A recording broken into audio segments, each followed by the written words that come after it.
I, 27 male, just had the most surreal dinner experience that's made me realize my relationship is over. Still processing it, but I need to get this off my chest. My girlfriend Amanda, 26, and I have been together for 2 years. Lately, she's been different. We went to college together, started dating senior year. Back then, she was sweet, funny, down to earth. But ever since she started her new job at this marketing firm 6 months ago, she's become obsessed with appearances, social media, being seen at the right places with the right people. The thing is, I'm not that guy. I work as a veterinary technician. I spend my days covered in dog hair, dealing with anxious pets and worried owners. I love my job, but it's not glamorous. I don't have a six-pack or a fancy car. I'm just average. And until recently, Amanda said she loved that about me. Said I was real and genuine. That changed when she started hanging out with her new work friends. Suddenly, my cargo pants were embarrassing. My reliable Honda was giving broke energy. My lack of Instagram presence was basically social suicide. But tonight was the worst. We were at dinner with her work friends, Caitlin and Jenna. Trendy place, the kind where they serve tiny portions on huge plates. Amanda insisted I wear this uncomfortable button-down she bought me because my usual clothes would embarrass her. The whole dinner was them talking about guys from their office, who's hot, who's not, who hooked up with who. I just sat there eating my $30 piece of salmon that wouldn't fill up a toddler. Then our waitress came by to refill waters. She was attractive, sure, but I barely noticed because I was focused on not saying the wrong thing and setting off another lecture about my social skills. Amanda noticed me say, "Thank you," to the waitress and immediately pounced. Look at him being polite. He thinks she's cute, she announced to the table. I was just being polite, I said. Caitlin laughed. At least he has good taste. She's gorgeous. Too bad she's way out of his league, Amanda added, and they all giggled. No offense, babe, but let's be realistic. I just focus on my food. Oh, come on. Don't pout, Amanda continued. I saw you checking her out. Not that I blame you. Must be nice to dream, right? I wasn't checking her out. Sure you weren't. Though honestly, even if you were, it's not like she'd notice. When's the last time anyone flirted with you? Besides me, obviously, and that was more like charity work. Her friends laughed. That fake, mean girl laugh that makes you feel 2 inches tall. Remember when we went to that club last month? Amanda turned to her friends. This girl walked right past him and hit on the guy behind him. It was so awkward. He actually thought she was coming to talk to him. That's not even what happened. I'd stepped aside to let her through because the bar was crowded. But I didn't correct her. What was the point? Seriously, you're just jealous because nobody flirts with you, she said, taking a sip of her wine. I looked at her, really looked at her. This person who was supposed to love me, publicly humiliating me for entertainment. You're right, I said quietly. She seemed surprised I agreed. See? Honesty. That's why I keep you around. You know your lane. The waitress came back with the check. As she set it down, her hand brushed mine, and she gave me a small smile. Nothing flirty, just kind. Like she'd heard everything and felt bad for me. We paid. Well, I paid as always and got up to leave. As we're walking out, the waitress appeared again. Sir, you forgot this, she said, handing me what looked like a receipt. I don't think dash. No, it's definitely yours, she insisted, pressing into my hand with a meaningful look. I pocketed it, confused. Amanda was already outside, posing for a selfie with her friends. In the car, Amanda wouldn't shut up about how the waitress probably felt sorry for me. Did you see her face? She definitely heard me. Probably thought I was too mean. But honestly, someone needs to keep you humble. I pulled out what the waitress had given me. It wasn't a receipt. It was a note. Amanda grabbed it before I could read it. Oh my God. Did she seriously give your number? That's hilarious. Let me see what pity looks like written down. She unfolded it. Read it. Her face went white. Then read. What does it say? Caitlin asked from the back seat. Amanda crumpled the note. Nothing. It's nothing. But I'd seen her expression. What did it say, Amanda? I said it's nothing. I pulled over. Give me the note. Just drive. Not until you give me the note. She threw it at me and crossed her arms. I smoothed it out and read. Asterisk. Hey, I recognize your girlfriend from Tinder. She was at my friend Kyle's place last Tuesday when I stopped by. Same dress she's wearing now. Thought you should know. You seem like a nice guy who deserves better. Becca, asterisk. The car was silent. Finally, Jenna spoke. Amanda, what was she talking about? She's lying, Amanda said quickly. She's obviously just trying to break us up because what? I asked. Because she feels sorry for me? Because I'm so pathetic that waitresses are trying to save me from my own girlfriend? It's not what you think, Dash. Last Tuesday you said you had to work late. I did work late. I just stopped by friends after. Kyle, he's just a friend that you met on Tinder. While we're together, Caitlin and Jenna were dead silent in the back seat. The energy had completely shifted. Can we talk about this at home? Amanda whispered. No. Get out. What? Get out of my car. All of you. Order an Uber. You can't be serious. Over a note from some random waitress. The note's not why I'm done, Amanda. It's just the proof. Get out. Update 1. Well, that escalated quickly. First, thanks for all the support on my original post. To answer some common questions, yes, I kept the note. No, I didn't go back to thank the waitress. Felt too weird. Yes, I'm getting tested appointment tomorrow. So after I kicked them out of the car, Amanda blew up my phone. I didn't block her immediately because I wanted to see what she'd say. The texts were a masterclass in manipulation. That waitress was lying. You really believe some stranger over me? Kyle is gay. He's not. I check his Instagram. It was a work thing. You're overreacting. You embarrass me in front of my friends. If you loved me, you'd trust me. Fine, I was at Kyle's, but nothing happened. We just talked. I needed advice about us. You've been so boring lately. This is your fault for not paying attention to me. I'm coming to get my stuff. That last one got my attention. We didn't live together, thank God, but she did have a key to my apartment and kept some things there. I took the day off work Friday. Changed my locks first thing in the morning. Then I carefully packed all her stuff, clothes, toiletries, that expensive coffee machine she insisted I buy, but only she used. Put it all in boxes by the door. She showed up around noon, used her key, and it didn't work. The banging started immediately. Jake, I know you're in there. I opened the door but stood in the doorway. Your stuff's in these boxes. She tried to push past me. I need to check you got everything. I got everything.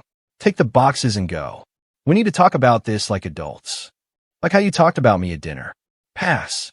She switched tactics. Tears. I'm sorry, okay? I was showing off for my friends. I didn't mean those things. Which things? That nobody flirts with me? That dating me was charity work? That I'm out of everyone's league? Be specific about which cruel thing you didn't mean. All of it. I was insecure.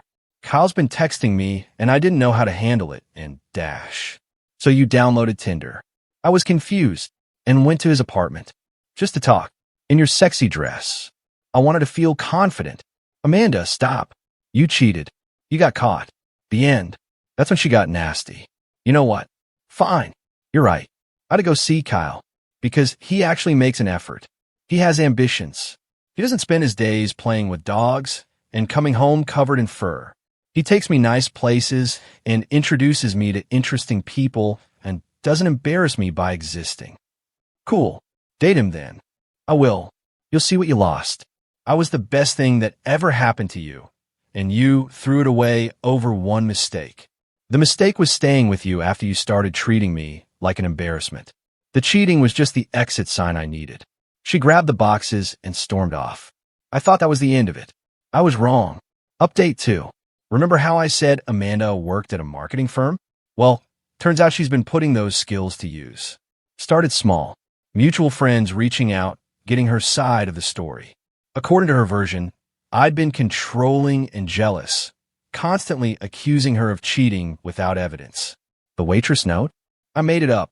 Kyle? Just a colleague I was irrationally jealous of. Some people bought it. Lost a few friends who decided I was the bad guy. Whatever. The ones who mattered asked for my side or already knew Amanda's tendency to rewrite history. But then she escalated.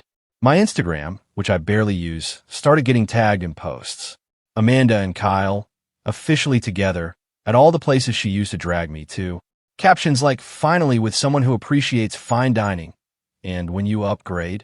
Petty, but manageable. I just untagged myself and moved on. Wednesday, things got interesting. I was at work when my coworker Teresa pulled me aside. Hey, weird question. Did you and Amanda have a bad breakup? Yeah, why? She called the clinic yesterday. Said she wanted to warn us that you were unstable and had threatened her. Dr. Morrison shut her down, but I thought you should know. My boss calling my ex unstable was actually hilarious. Dr. Morrison is the most no-nonsense person I know. But the fact that Amanda tried to mess with my job, that pissed me off. Then Thursday happened. I got a DM on Instagram from someone named Becca. The waitress. Hey, I hope this isn't weird, but I wanted to check you were okay. I saw your ex posting about you, and it looked pretty harsh. I replied, thanks for the note. You did me a huge favor. I'm good. She's just processing badly.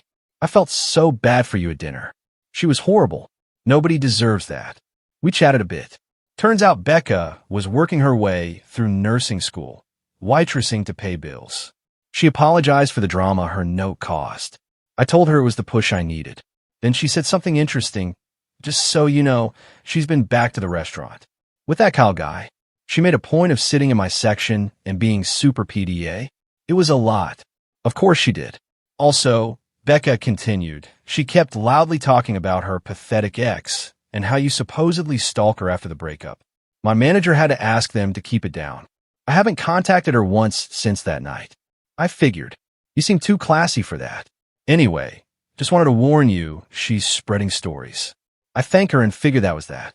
But Becca messaged again the next day. Random question. Do you like coffee? There's this place near the university that does amazing lattes. I'm free Sunday afternoon if you want to check it out. No pressure, just thought you seemed nice and could use a friend after all that drama. I stared at that message for a solid 5 minutes. Was the waitress who exposed my ex's cheating asking me out? Or is this a pity thing? Just to be clear, I typed, is this a date or a friend thing? Either is fine, just want to know what I'm walking into. Let's start with coffee and see what happens, smiley face. Final update. I went for coffee with Becca. And yes, it turned into a date. She was even cooler outside of work. Smart, funny, actually interested in hearing about my job. She showed me pictures of her rescue cat and didn't judge when I got excited about the treatment plan for a diabetic golden retriever I'd been working with. Can I be honest? She said halfway through her latte. When your ex was being so cruel at dinner, I wanted to dump water on her head. The only reason I didn't was I needed the job. The note was better, more effective. I debated giving it to you, but the way she kept belittling you while you just sat there quietly, nobody deserves that. And when she made that comment about charity work, I saw you flinch. That's when I decided. How did you know about Kyle? My friend actually did hook up with him. Same night your ex was there. He was bragging about juggling multiple women. I remembered your girlfriend because she was all over him, and I thought it was weird she left alone if they were together. Then when I saw her at dinner acting all superior.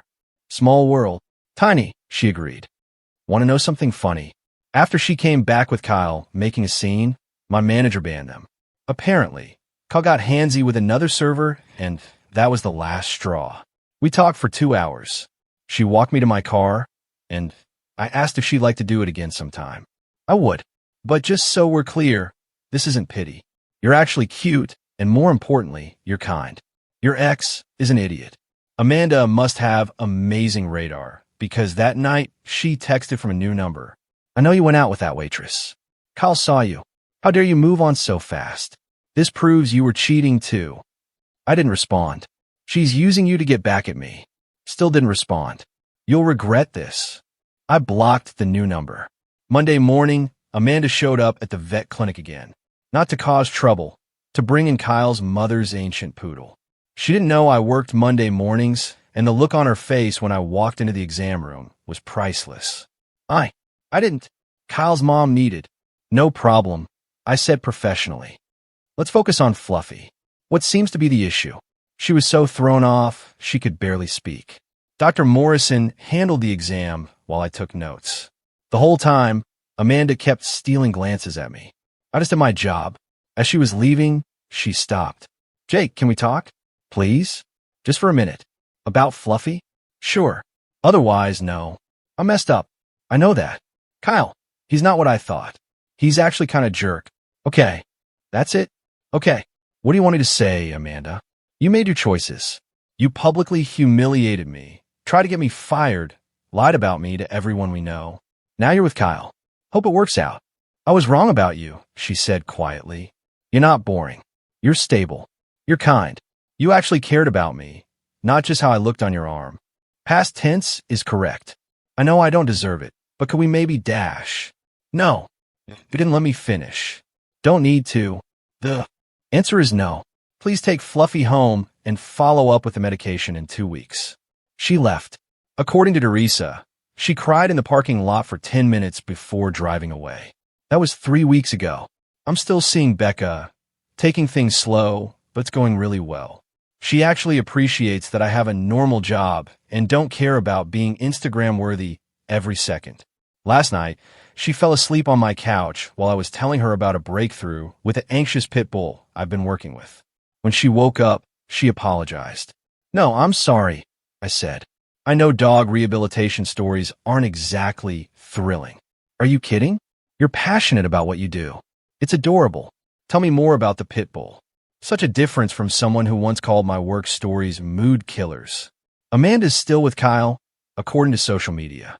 Though Caitlin, who reached out to apologize for laughing at dinner, says it's not going well. Apparently, Kyle's juggling act hasn't stopped, and Amanda's discovering what it's like to date someone who treats her like an option instead of a priority. Karma's funny like that.